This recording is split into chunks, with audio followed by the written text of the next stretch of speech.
today, the task of activism is to build a bridge to those that don't agree with us, and it's our responsibility to harness the creativity and the skill to help people walk across onto the side of decency, inclusivity, anti-racism, and a fair and just economic system that protects our climate.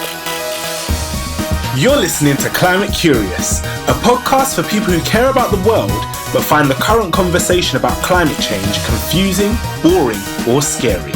My name is Mariam Pasha, and I'm the director and curator at TEDx London and co-host of this podcast, along with the amazing Ben Hurst. Say hello, Ben. Hey there, friends. I'm Ben Hurst, activist and advocate exploring what positive masculinities can look like, humble model, and climate normie. Hello, friends. Hello. We are back with a second installment of our two-part series with main character energy in the room, Kumi Naidoo. Yeah. If you haven't listened to part one, pause, scroll back and listen to part one. But if not, sit back, relax, and prepare for another masterclass in activism, intersectionality, and climate from the former International Executive Director of Greenpeace International and the Secretary General of Amnesty International. Okay, so here goes. Let's dive right in where we left off. Like, how did a kid who grew up in apartheid South Africa and was anti-apartheid activist at 15 years old end up on a rubber dinghy in the Arctic, floating around, working for Greenpeace and then for Amnesty? And like, what is the path, or what was the path for you, and why do you care? Like, why is it that you care about the climate crisis as an issue? And I guess also within the context of, like, you cared 10 years ago when it wasn't popular to care about this. So more like, why at that point did it stand out to you as something that was urgent or something that was important? How did you get to that space? So when I was appointed the head of Greenpeace, and the first week I had to do lots of media interviews, and irrespective of whether it was journalists from rich countries or poor countries, they were all asking me the same question, the same dumb question, but right. Where they said, so you're leaving poverty and human rights and you're going to the environment. And I said, the struggle to address poverty, human rights on the one hand, and gender equality and so on the one hand, and the struggle to avert catastrophic climate change and to ensure that we don't destroy our ecological integrity must, can, and should be seen as two sides of the same coin, right? The fact that, and this is also one of the problems of how civil society has evolved over time, right? Because we can criticize our governments of not operating in an intersectional way and all of that, and operating in line ministries and silos and all of that. But we have also, right, fallen into that same trap, right? Because I can tell you, in the environmental movement, there were lots of people who said, even when I was at Greenpeace, once there was a indigenous woman from Canada who died under mysterious circumstances, right? And a family were convinced, right, that there's no way she would have committed suicide. And there's lots of indigenous First Nations women in Canada that were dying under mysterious circumstances. And the person, it was a very close colleague of mine, right? It was her sister. And so when I saw it on her Facebook page, I put it on my Facebook page, and I get attacked, right? For why are you bringing human rights and this and that into it? Why are you not sticking to environmentalism? So I was getting that, from people who were in positions, not necessarily full-time paid positions, but are, like sort of volunteers in, which I, by the way, I consider the volunteers in every movement the most precious parts of our movements. Yeah. Right? They're the lifeblood. They are the lifeblood and the backbone of our movements, right? So therefore I would be more affected almost when a volunteer were to attack me that way. So there's a lot has shifted, right? A lot has shifted from that moment when I started in 2009 in Greenpeace. It was very late for it to start shifting to where we are, but it's nowhere near where we need to be to make the intersectional connections between how these different struggles are connected. And I hope that leadership in all these institutions now will do much better than I did in terms of trying to push for much more intersectionality than we have in the world today. How do you see the intersection of climate change and human rights? So, if we say water is a human right, okay? If we say water is a human right, that everybody should have access to clean drinking water, as well as water to cook food and for sanitation and so on, right? By the way, it's very, one of the things I do now is I'm on the Global Leadership Council of a multi-stakeholder initiative of governments, World Bank, IMF, civil society, business sector, and all, called Water and Sanitation for All. And I think part of the problem that we have not succeeded is that we are not willing to say things as crudely as we need to say it, right? Because like sanitation is like a really nice middle class word where we all say, no one knows what sanitation is a very big problem. We need to address it. And, almost half the people in the world don't have decent sanitation. I mean, sanitation as a problem simply means that almost half the people in the world don't have a decent, safe place to piss and shit, right? That's what sanitation means, right? And so anyway, and when I look at the centrality of water for human existence, right? There was a Cree leader from North America who said only when the last tree has been cut, the last fish has been caught, the last river has been polluted, would, humanity realize they cannot, the last waters have been polluted, will humanity realize that we cannot eat money, right? And so right now, people need to understand, and this is the failing of the environmental movement historically, that we did not humanize those environmental demands, right? So we made it sound as if environmentalism is about those people who like animals, trees, and nature, right? But we have to understand we ourselves are part of nature as the human species, right? We have tried to dominate nature and over-dominate it, and that's why we are in such a deep crisis. But if you take water as something we need for human survival critically, right?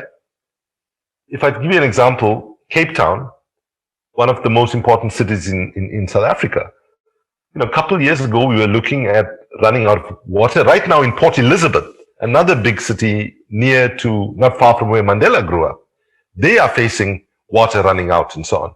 So people need to understand that the climate crisis is about water, it's about food. Also, let's put it this way, right? I think the slogan, save the planet, save the environment, save the climate, is not helpful, right? Quite frankly, I don't believe the planet needs any saving. I think the planet is just fine, right? Why do I say that? If we continue on this path that we're on, we continue to warm up the planet, we continue to destroy our water resources, we continue to destroy our soil, and understand we are destroying soil on such a massive basis, and we need soil to grow food. Right? Yes, it's pretty important. We need water to grow food, right?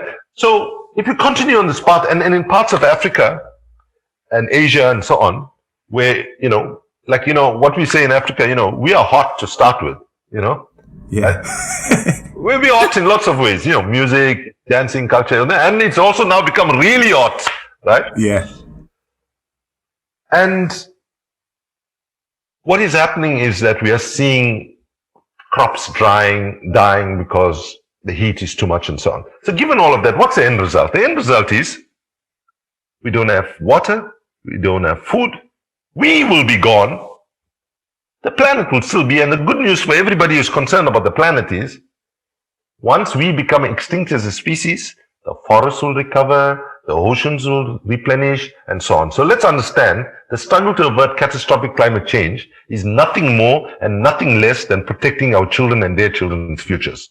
And unless we can articulate that through cultural forms, through popular conversations, and so on, urgently, much better than we've been able to do it up to now, we will not be able to, in a very short time, say, to make the changes that we need. And that is why, for whoever's listening to this podcast, who plays a guitar, who sings a song, who writes poetry, who has the ability to communicate with people, who are not and can communicate with people in a language and the imagery that people understand, you need to understand you are much, much more powerful than a Kumi Naidoo or the head of any big organization that does not know how to sing and dance properly. Yeah.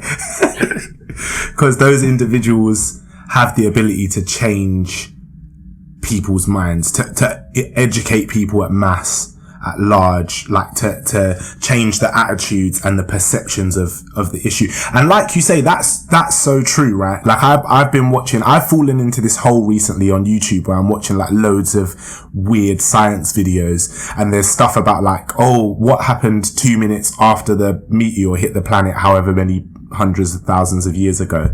And like the world, the earth does just recover, doesn't it? Like it is literally, we're literally talking, when we talk about climate, we're literally talking about the survival of people or people being wiped out. Absolutely. Yeah. Absolutely. And the struggle to avert catastrophic climate change is exactly what you said, Ben. It's about whether humanity can continue to exist on this planet, right? And thankfully, we have all the technological knowledge. We have what we're lacking is political will. And the good news is political will is a renewable resource in many places around the world. Not in every place around the world, but in many places around the world. It is a renewable resource. And I hope voters will renew that resource and bring into power in whatever elections are ahead of us now, people who are committed to addressing the environmental collapse and the climate challenges we face, but in a way that addresses deep levels of economic inequality on the one hand, and the historical injustices of systemic racism. I wanna ask you a question about, because we've talked about this idea of it the grassroots people. This is a, I guess we've seen the rise of two really big movements around kind of climate activism and around Black Lives Matter. And I guess I want to ask you, how do you see a movement like Extinction Rebellion and a movement like Black Lives Matter? What do they have in common? How could they work together? Like, what's your vision for those kinds of movements that have really inspired and mobilized groups of people for the first time in a while? I think it's a critically important intersection, and it's a critically important alliance to be built, right? I think that the message of Extinction Rebellion is absolutely spot on. It is saying we are facing extinction as a species, right? And we need to rebel against the path that we're on. And even if people don't agree with every single strategy and tactic that Extinction Rebellion uses and deploys, I believe that their message is sound and is one of the few movements that reflects the urgency of the moment we find ourselves in. There are shortcomings in terms of racial diversity, stronger in the north, very weak in developing countries and so on. But to be fair to Extinction Rebellion, if the international NGOs, which have, hundreds of millions of dollars resources, are still, after 40, 60 years, are still dealing with diversity, inclusion, and equity, let's cut Extinction Rebellion a little bit of slack, and let's hope that they can build an alliance with Black Lives Matter and others. So and I know that there are efforts, and I have contributed to it. So I facilitated a conversation between two of the founders of Extinction Rebellion and BLM, and even though they had not met each other, right? Joshua Virasani and Claire Farrow, even they had not met each other before, they found, and they might have been a little bit anxious, but they found common ground very, very quickly in conversation, because they can see that they absolutely, both agendas can be both move forward if they can find a connection. As it happened already? No. I wouldn't want to overstate it. But people are looking to make those connections. And I appeal to people in leadership in both these movements to do everything they can to build the maximum level of unity amongst themselves, as well as with a range of others. That is not to say that there's no contradictions between these institutions, these movements. There will always be, right? But the maturity that is called for in activism right now is whether we can focus on the substantial numbers of things that unite us and agree to respectfully disagree on the smaller number of things where we disagree, and to create spaces for us to continue to have conversations about the things where we disagree. Yeah, it's always seemed to me that it's most convenient for people who hold power if we can stay siloed. Because then there's less power, momentum, numbers. The more we're separated into our own issues, away from others, it creates more opportunities for the status quo to continue. Absolutely. And you folks sitting in Britain know that better than most of us, because Britain gave the world divide and rule as a core strategy of control through colonialism. And that's basically it. It's a divide and rule strategy, basically. I have two, Kumi, that I want to ask you that might seem a little bit off, like from nowhere, but they're things that just are really pushing to the forefront of my mind. One of them is, there's this global north and south divide where, which we've talked about and mentioned a few times, around the seats of power always being focused in the global north, and all the things you've said. I don't want to repeat them, but I think as a person of color, I don't know, I feel like I'm caught, and as someone from the global north, I feel caught between this discussion, in that I feel like I neither can absolutely rightfully speak for people who do live in any, parts of the world that are not the North. And I also am not part of the kind of the system here. You've obviously worked with so many people. I'm just curious to know how you've seen people sit with that and not have it be something that actually shuts them down. Yeah, this is such a important question, Mariam. Let me just say that I'm often saying to friends and colleagues in the South, listen guys, what we're dealing with is a geography lottery, right? You guys didn't decide to be born there, and I didn't decide to be born here, right? People don't decide to be born rich or poor, or even in terms of our gender or religion or whatever, right? But it's what we do and how we deal with it that's important. So I say, we never should, as people from the global South, sort of feel that we got a chip on our shoulders and, like we the dudes, the biggest attitudes, because we're suffering so much, and the people in the North. Because, let me just say, right, even if we talk amongst us here now, right, you guys have, I'm an old bloke compared to y'all, right? But y'all are so much more powerful than I am, right? By virtue of the passport that you carry, right? You can forget COVID for a moment. I was going to say past tense. Yeah. You can jump on a plane and come into my country tomorrow if work needs to bring you here. As Secretary General of Amnesty, as head of Greenpeace, that was never a possibility for me, right? Because if I wrote a sort of self-reflection of just the funny incidents I had to deal with, at Amnesty and Greenpeace during my time, and before that, Civicus, I probably will call it visas fucking visas, right? You can laugh, but it's not so funny. Yeah, it wasn't funny at the time. Yeah, sorry. No, I intended it to be light. But you see, let's take that issue. That issue there, when I'm sitting with y'all, I can't blame y'all for it. It's a historical injustice that has developed over time. All the folks from the global south are saying, when we sit around the table, let's not pretend like the power dynamics are not there, right? Let's acknowledge that we have differences, and let's put it on the table, deal with it as in a mature way, and don't just pretend, just because we work in the same organization or in the same movement, there are no issues, right? So what I would say, Mariam, you don't need to be apologetic. Nobody should have to be apologetic about where they were born, what class, location they find themselves, what race they are, and so on. Absolutely not.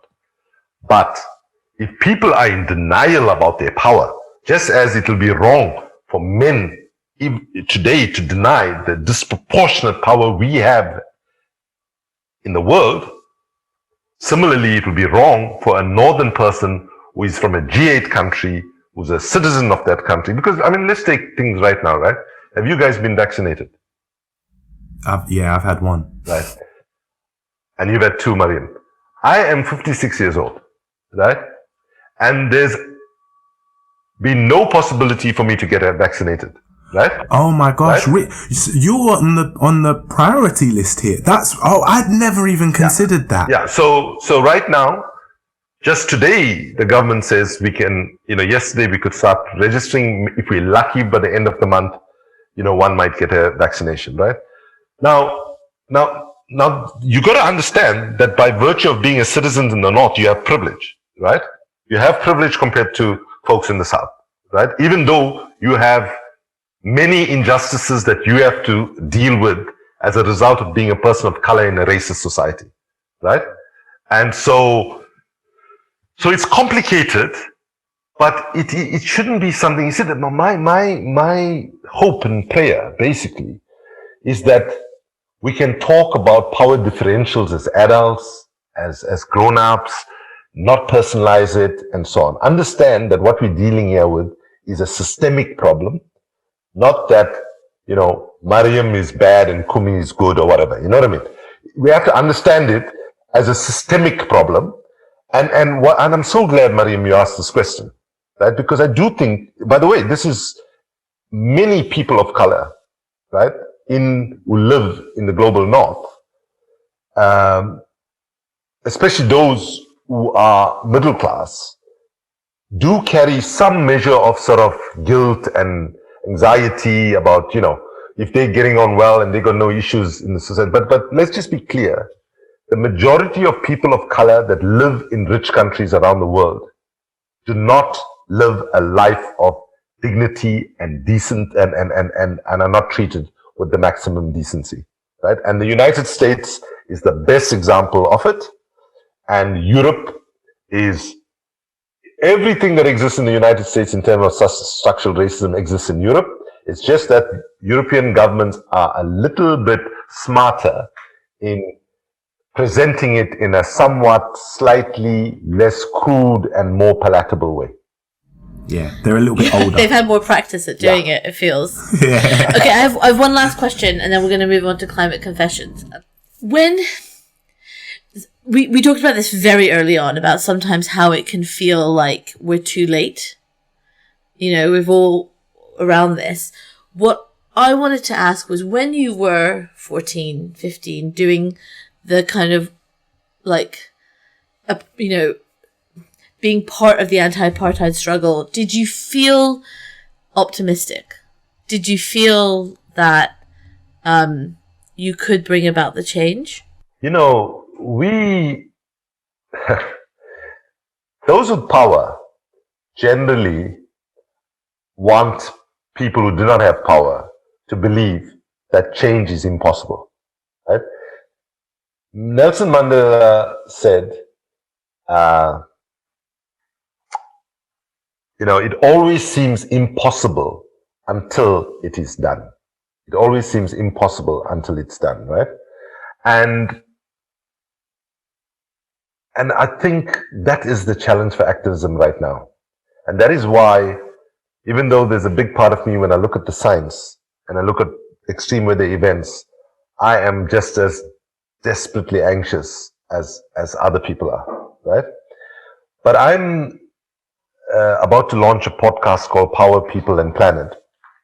And I've already done about 6 interviews. And one of the things that I will come on, it's no problem. You invited. I'm joking. And all the interviews I've done so far, this is for the Green Economy Coalition, pushing the idea that we need a new social contract that balances equity and sustainability. And all 6 of them, on the one hand, are desperately anxious about how bad the state of the world is, the crises, convergence of crises, perfect storm, boiling point, whatever you want to call it, right? On the one hand. But almost all 6 of them also say something very optimistic. They say, we don't remember, especially the older people I've spoken to, we do not remember any moment in our history, and I would say the same, where the possibilities of big structural and systemic change appears as a real possibility. Not a walk in the park, by no means a walk in the park, but a real possibility. Because you see, after the global financial crisis in 2008, 2009, what we needed was, what we got, let me say what we got from power, those in power, was system recovery, system protection, system maintenance. But what was needed then, and what's even more urgently needed now, is system innovation, system redesign, and system transformation. Whether it's the economic system, transport system, food system, whatever, right? We need fundamental change. Because rearranging the deck chairs on the Titanic right now, which is what our governments are trying to do, is too little, too late. And the way we need to do that is to ensure that we are analyzing the problems in the most honest and brutal way, right? So, for example, I would say the biggest health challenge we face right now is not COVID, right? COVID is not the biggest disease we face. The biggest disease is a disease we could call affluenza, right? Affluenza is a pathological illness where so many of us have been led to believe that a good, decent life comes from acquiring more and more and more and more personal property and acquisitions, right? And unless we can do a massive flipping of that reality where people come to realize what's more important is our families, our community, our neighbors, our friends, our health, having time to listen to music. And by the way, some people listening to this who know me well will say, what is that guy talking about? He never used to listen to music. You've never seen him dance. But I've gone full circle and I've looked at the world and I'm like, what moves people, right? What moves people? And we have to speak to people's emotions. And let me just tell you a very simple thing, right? Let's play a quick experiment. Today, the task of activism is to build a bridge to those that don't agree with us. And it's our responsibility to harness the creativity and the skill to help people walk across onto the side of decency, inclusivity, anti-racism, and a fair and just economic system that protects our climate. And now, it's time for our climate confessions. Let's fess up to the bad habits we just can't kick. Okay, so by this point in the podcast, everyone knows what climate confessions is. So should we just go straight into it? Yeah, let's do it. Kumi, what have you brought to the table this week? What have you got for us, Kumi? Well, I have a long list actually. Okay, it's good to know. So I find myself in Durban as a result of an uncle of mine passing, and I'm normally in Joburg, and so I'm down here, and then COVID's got me stuck here. uh, and um, and I've, with my double masks and shields and so on, I have to visit some of my aunties and relatives and so on.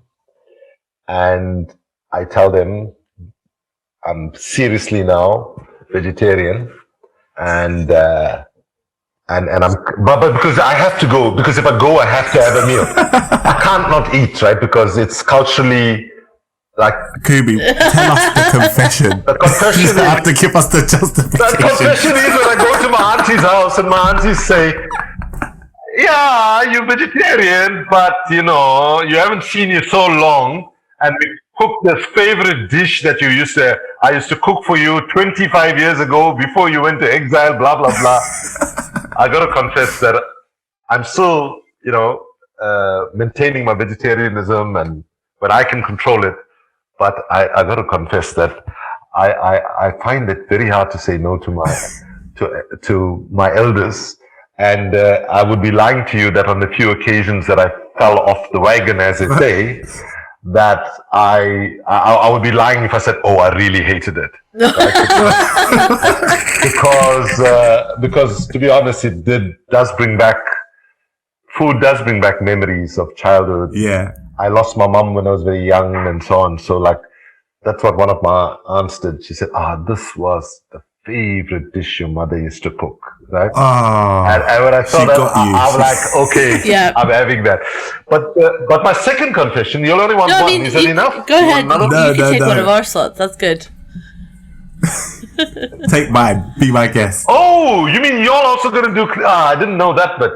Okay, so this is going to shock and disappoint a lot. We're looking forward to it. I don't know why it makes me so happy. I've got to work this out in myself. This is not a good thing. Okay. So the good thing is I don't own a car, but I do own a motorbike. Okay, and being on a motorbike has been really good for my health, because a friend of mine introduced me to this when I was diagnosed with severe hypertension.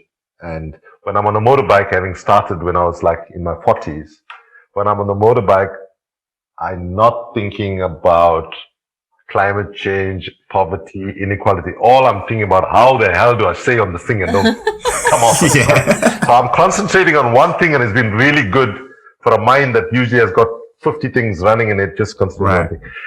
So as I started, getting into my bike, 6 years ago, my friend Clive, who's the one who introduced me to biking, introduced me to MotoGP. So my favorite sport right now is probably one of the most politically incorrect sports, which I watch, which is,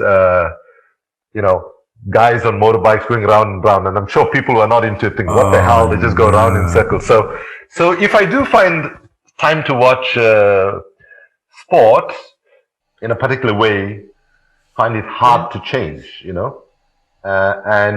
and that's the challenge of the moment for all of us. And I think this Climate Confessions is a really good way to end this segment, because it's not about, and I see what you're doing, you're not about sort of accusing people for being bad, but actually saying this is a very complex, messy way. All of us are going to have our journeys to getting to the other side. And it's okay if we're not perfect, because nobody is perfect, right? It doesn't mean to be part of the climate movement you have to, absolutely have a zero carbon footprint, right? If you can, that's great. And in a way, being a climate activist, in a way, is like a man trying to be a good feminist, right? Because, as somebody who's been in the feminist movement for a long time, I see it as a journey. I'm never going to be at a point where I think I've arrived, that I've dealt with all the decades and decades of, how masculinity is constructed and all the sexist kind of socialization one went through, right? But if you see it as a journey and you see it as work, I have to continue to work, which is how I see things around, trying to be a good feminist, in the same way, I think a climate activist also has to go through the journey of trying to recognize that we will have a lot of contradictions, and some of the contradictions, to be clear, is outside of our control. All of us, if we own cars, would like to be in electric cars, and electric cars that don't get the cobalt and lithium and so on, with children having to die in the mines in Democratic Republic of Congo so that people in Europe can drive electric cars and feel very nice about themselves, right? So all of us would like to have electric cars that don't have human rights violations in them, but they don't exist. So if you are driving a normal car right now, and using fossil fuels, I don't think people should see that as completely your fault, right? And provided you are using your voice to say we want cleaner transportation and so on, I think I think it's okay. It's okay not to be flawed, because all of us are flawed. And if I can go back to where we started, if ons is deep in the kak, right? It's going to be quite a shitty way of actually getting out of the shit that we're in, and it's going to be messy, and it's not going to be perfect. And I put up my hand and say, like I believe many people in the world, live with many weaknesses, many contradictions, and so on. I think though the challenge for us is try to acknowledge it, and that's what I've tried to do in this conversation with you. I tried to say that actually, I've served organizations out of goodwill and tried my best. I don't believe I succeeded to make the changes on the scale that was needed by those organizations, or what I went into those organizations trying to do. And in that sense, I'm saying I failed, right? And I think it's better to say we have failed, pick ourselves up, and see whether there's a different way we can do things so that we can be more successful, rather than digging our heads in the ground and saying we're great, which is sometimes what some organizations tend to do. I would like us to end there, actually, because I think you've just done such a amazing. It was just a perfect outro. It's just such an amazing explanation of what Even Climate Confessions is about. So I don't want to pollute it with ours. I would like to say one last thing, which is just a thank you, Kumi, for joining us and for being honest and vulnerable and funny and real and sharing that experience with everyone. There's so many things that I take away from this conversation that I haven't heard before and that feel really valuable in helping us to keep fighting, like you said. So I just want to say thank you so much.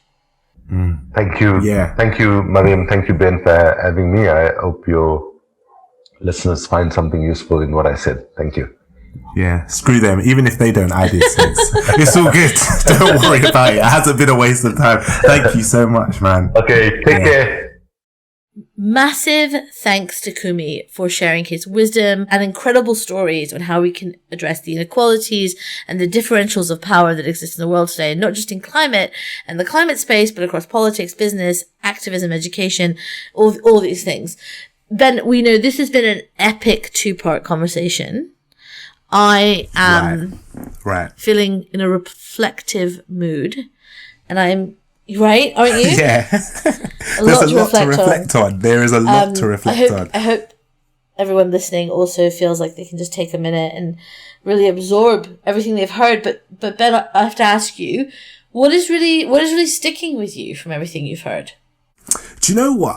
I think the big thing for me is a pretty running theme, actually, from both seasons of this podcast now, that if you are somebody who's a singer, if you're a dancer, if you're a writer, if you can TikTok, no matter what you're doing, whatever it is that you can do, you have as much power as the head of any huge organization, right? And I think that this idea of like how people are able to communicate with people in languages that they understand is so important. And I feel like it's really empowering. Like, I feel like whenever we speak to someone who is like one of the leaders of this like global movement for climate change or for climate activism, and they give the power like straight back to us and give the power straight back to the people, I always feel so encouraged by that. So I think that's a really important thing, especially for the artists who might be listening, people who are creative and maybe feel like they can't find their space in this conversation. Like, you are really important. We need more songs, we need more shows, we need all of that kind of stuff so that these messages are being disseminated to everybody. What is your big takeaway?